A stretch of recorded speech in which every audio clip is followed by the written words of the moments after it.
5 سال بعد وہ اس سے بات کر رہی تھی، اور بات بھی کیا، وہ اسے کٹ آف کر چکی تھی۔ نمبر ڈیلیٹ، سب رابطے ختم۔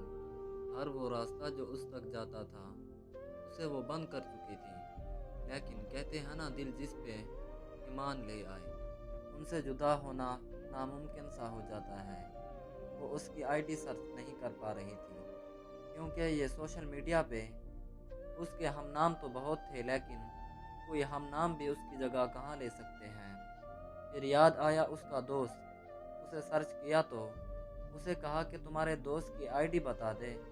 مسلسل سوالات کے بعد اس نے کہا اس سے پوچھ کر بتاؤں گا۔ خیر، اس پہ بھی میں صبر کر لیا، ان الفاظ کے ساتھ کہ جی بہتر، ذرا جلدی بتائیے گا، میں انتظار کر رہی ہوں۔ آخر کار انتظار ختم ہوا، اس کی آئی ڈی مل گئی۔ آج میسج کرنے کے لیے بہت ہمت چاہیے تھی، پر میسج کر دیا۔ میسج سین ہوتے ہی اس نے کہا کون؟ ہائے، یقین جانیے یہ اذیت بڑی اذیت تھی، لیکن اس سے محبت اتنی تھی کہ میں اپنا نام لیے بنا اسے اپنا ہونا محسوس کروا سکتی تھی۔ چند میسج کے بعد وہ سمجھ گیا کہ کون ہوں۔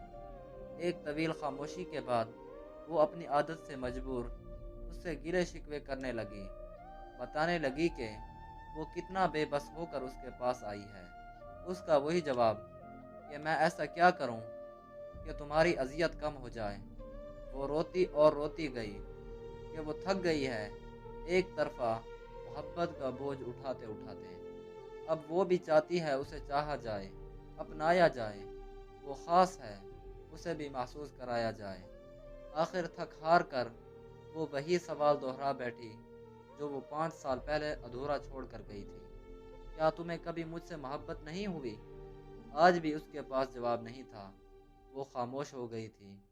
وہ اپنے آنسو اور سسکیاں روکنے کی مسلسل کوشش میں تھی۔ آخر اس نے اپنی خاموشی توڑی اور کہا اگر میں تمہیں جسم دوں تو کیا تمہیں مجھ سے محبت ہو جائے گی؟ یقین جانیے یہ اذیت کی آخری حد تھی۔